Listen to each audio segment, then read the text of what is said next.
Bonjour et bienvenue dans cette toute première critique cinéma de la chaîne. Aujourd'hui, on va parler de Poor Things. Moi, c'est Bella Baxter. Je suis faillible et j'ai besoin d'expérience. Alors Poor Things est un film sorti en décembre dernier qui, pour le coup, est un peu difficile à décrire. Pour pas vous mentir, vaudrait mieux que j'évite de vous donner le synopsis pour éviter de vous spoil vraiment. C'est un film qui m'a marqué récemment et je voulais faire une critique de cinéma pour du coup vous en parler en vidéo. On n'a pas tout ce qui est fond vert, je me suis pas trop fait chier cette fois, je vais pas vous mentir. Tout d'abord, Poor Things, c'est un film de science-fiction, comédie science-fiction, qui est sorti du coup en décembre dernier, qui est réalisé par Yorgos Lanthimos. C'est un nom un peu particulier qu'on n'a pas beaucoup entendu. Moi je le connaissais même pas comme réal, à vrai dire. Il est connu pour 2-3 films que je vais vous afficher là sur le côté. J'en ai vu aucun, donc je suis vraiment venu les yeux bandés pour cette expérience de cinéma. J'ai été pour le coup agréablement surpris et je vous le décrirai un peu plus dans la partie critique sans spoil. C'est un film qui est particulier, qui a vraiment un certain style. Comme grosse tête d'affiche, on a Emma Stone, William Dafoe, Mark Ruffalo et je crois Rami Youssef, qui joue aussi un autre personnage. On est sur un film assez conséquent quand même. Il y a quand même des grosses têtes, parce que William Dafoe c'est pas n'importe qui. Emma Stone non plus. On va commencer directement à parler un peu du film. Je suis pas forcément très bon pour ce genre de truc. Je pense qu'on va faire une critique un peu simpliste. On va commencer tout simplement par la partie sans spoil. Si vous remarquez que la vidéo est un peu décousue, c'est normal. C'est un peu la première fois que je me mets sous cet exercice-là. J'ai pas vraiment écrit de script. J'ai regardé le film dimanche. Là, je suis en train de tourner le mercredi. L'objectif là, ça va être un peu de trouver des trucs cool et pertinents à donner sur le film et de parler de mon avis un peu à blanc et à la fin de donner ma petite note sur le film.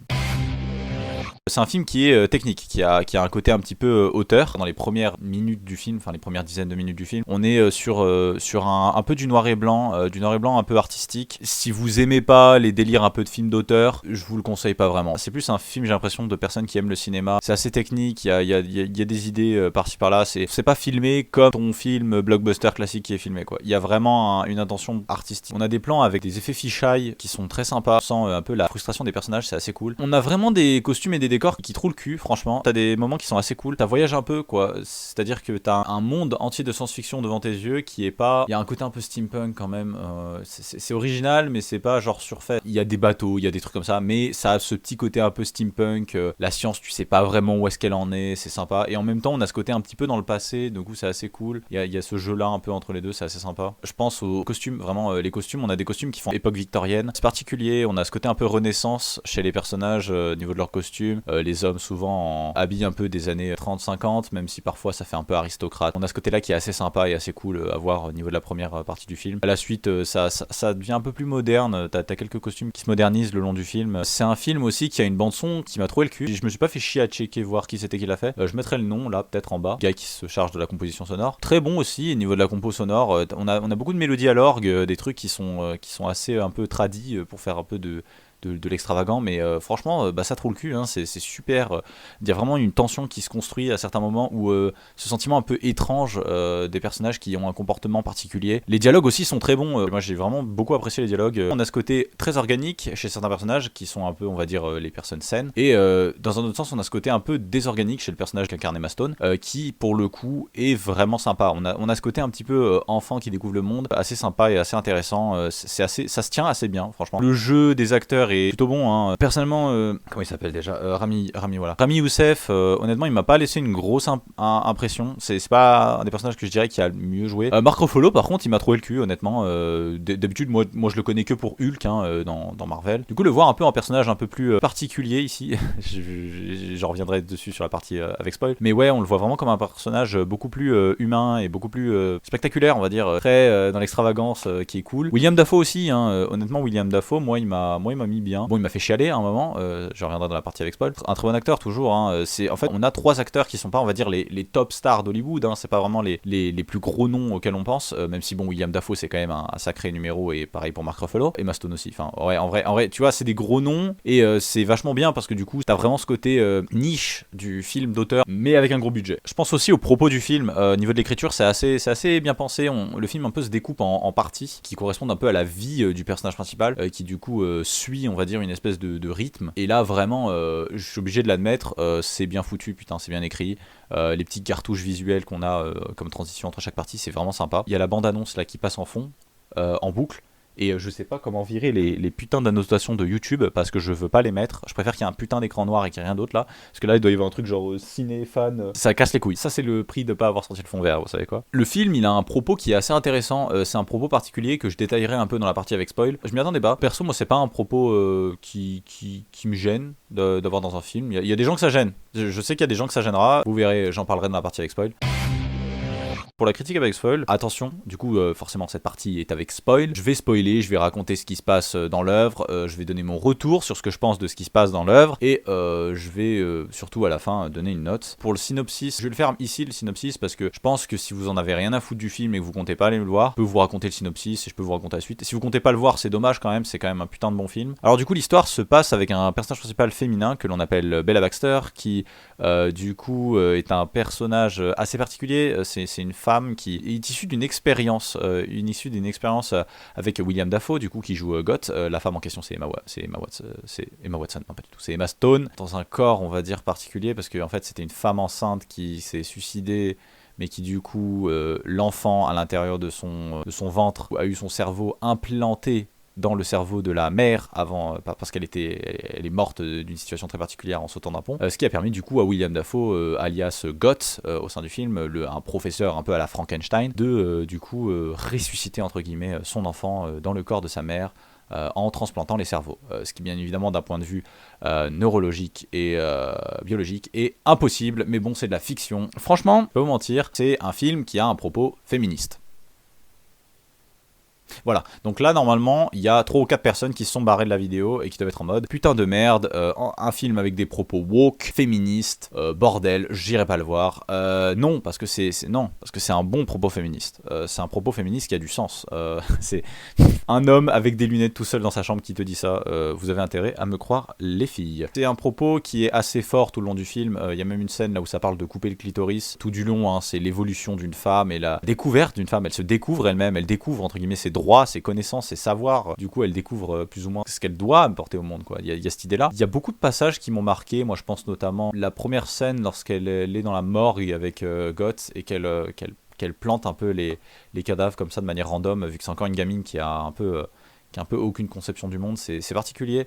Ça crée ce côté, on va dire, un peu destructeur de l'enfant, ce côté complètement irrationnel, qui du coup va finir par se développer au long du film, et du coup c'est assez sympa de faire une scène comme ça. Il y a un bémol pour moi, et c'est là où je vais probablement passer pour quelqu'un de prude. J'ai trouvé la quantité de scènes d'allusions sexuelles et le rapport qu'a le film à la sexualité de la femme peut-être un peu trop puissant sur la première partie, parce que sur la deuxième partie, Bella Baxter finit plus ou moins dans un bordel à un moment, et elle doit du coup gagner sa vie en se prostituant. Là, c'est du coup relativement compréhensible qu'on ait un développement en parlant de la sexualité de la femme et tout ça, c'est compréhensible. Mais quand elle est encore un peu en Angleterre, et que du coup il y a un peu ce jeu là bizarre au début, je sais qu'il y a des gens qui vont vraiment pas aimer ça au début du film. Il y a cette scène là où Goth parle avec le personnage de Rami Youssef qui est un petit peu bizarre, là où ça parle un peu de ce qu'il pense de Bella Baxter, mais du côté un peu sexuel et tout, du coup ça fait un peu bizarre. Je sais pas, si on part sur un message de la place de la femme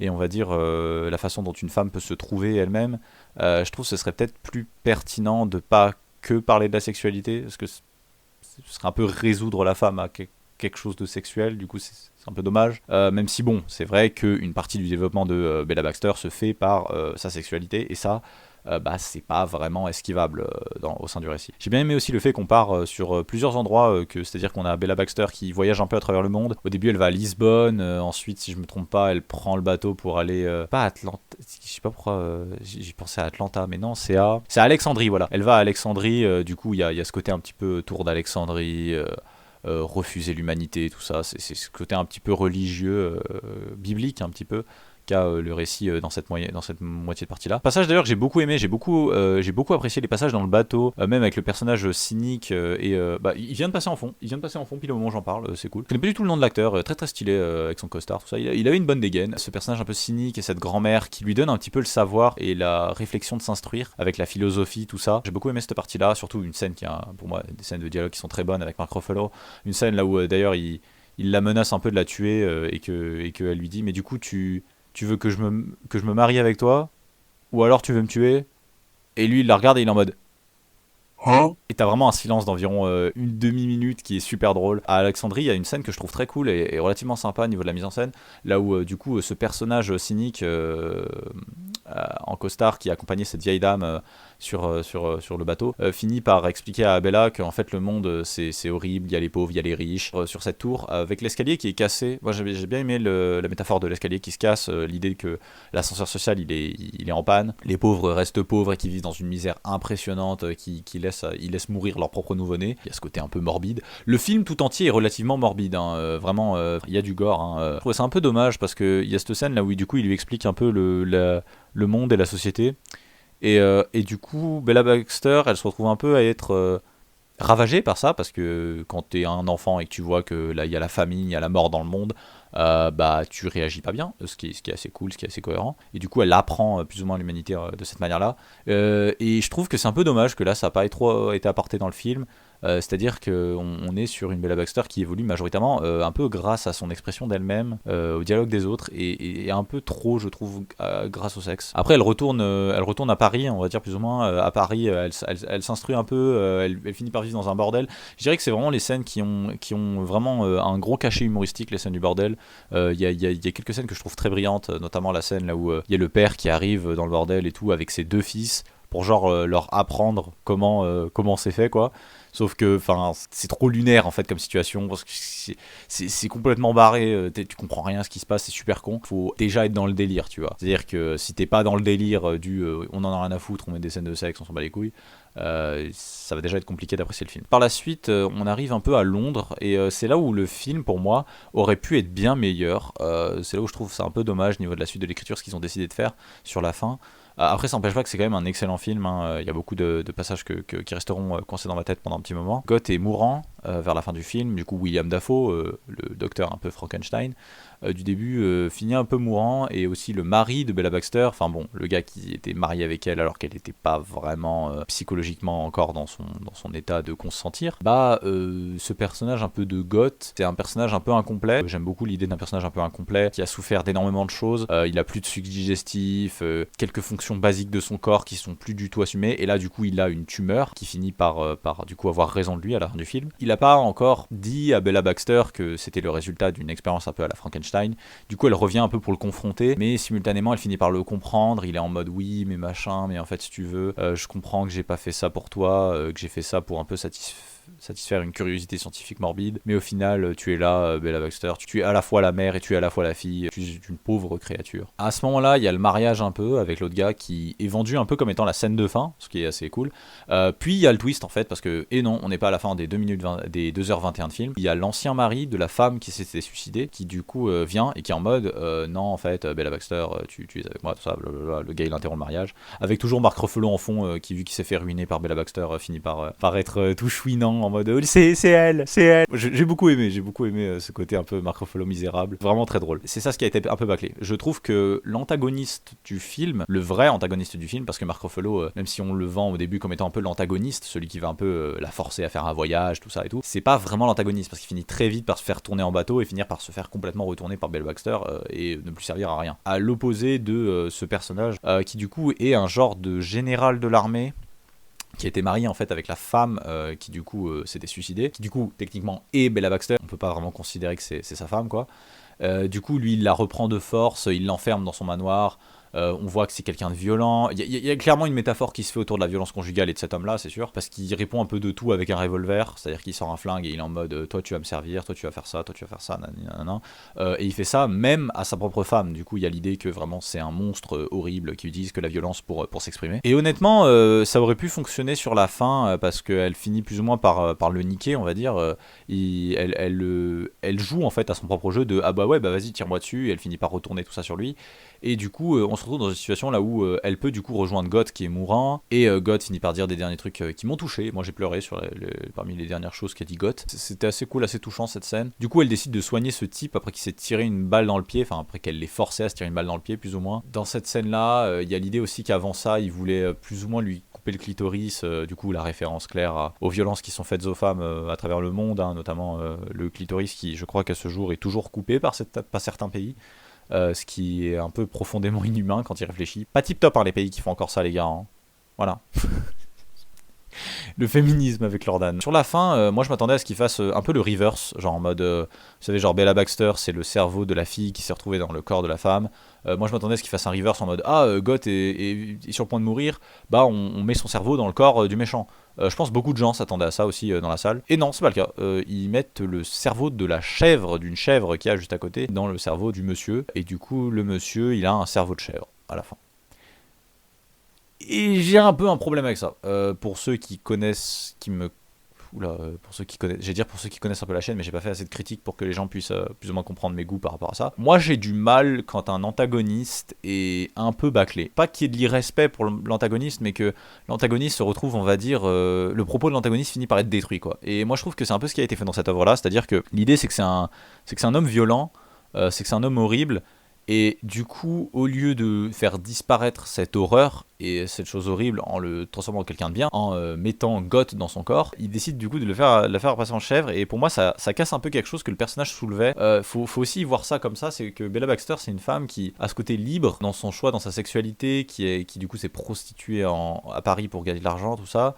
Et pour vivre et pour aussi survivre et pour s'instruire. Il y a ce côté, on va dire, c'est une femme qui ne cherche pas la loyauté mais qui cherche la liberté, la culture, la connaissance et elle veut être libre dans ce sens-là. Là où le personnage, l'antagoniste, est un personnage qui est clairement vendu comme étant quelqu'un de loyal, entre guillemets. En même temps, c'est pas déconnant. Le gars, il est quand même venu aller chercher son ancienne femme qui n'est plus vraiment sa femme dans un mariage, quoi, quand même. Tu tiens à ton mariage, quoi. Et aussi, à un moment, il a un discours sur le fait que les hommes doivent être loyaux pendant que les femmes font un peu ce qu'elles veulent. Ce truc-là, un peu, il est un peu anéanti lorsque tu finis par dire MDR on le transforme en chèvre, on le ridiculise à la fin. Et moi c'est le seul problème que j'ai un petit peu avec ça. Je défends pas du tout les idées qu'a cet antagoniste. Je trouve juste que c'est dommage en fait de casser un antagoniste qui avait un moyen d'être aussi bien amené à l'œuvre. Overall, c'est un message qui est assez fort sur l'image de la femme, sur l'identité, sur le féminisme, je pense en général. Je suis pas expert non plus du féminisme. Je pense que je mettrais un 19,3 sur 20 à cette œuvre. Il y a un style, vraiment, je l'ai pas assez souligné je pense, mais le film a vraiment un cachet, un style, que ce soit au niveau des couleurs, des costumes, du montage, c'est super vivant, c'est très organique, c'est très sympa. Ça dézoome, ça zoome, ça joue beaucoup en fait. Allez voir ce film, il est très bon. J'ai pas eu le temps de voir les 2h21 et honnêtement ça vaut le coup. Je suis assez content d'avoir pu faire cette critique du coup sur le film. J'ai voulu faire une petite critique comme ça speed. À la prochaine pour d'autres vidéos. N'hésitez pas à vous abonner, liker, poser un commentaire. Me dire aussi qu'est-ce que vous avez pensé du film en commentaire, ça peut être quelque chose de bien. Et je sais pas moi, passez une bonne journée.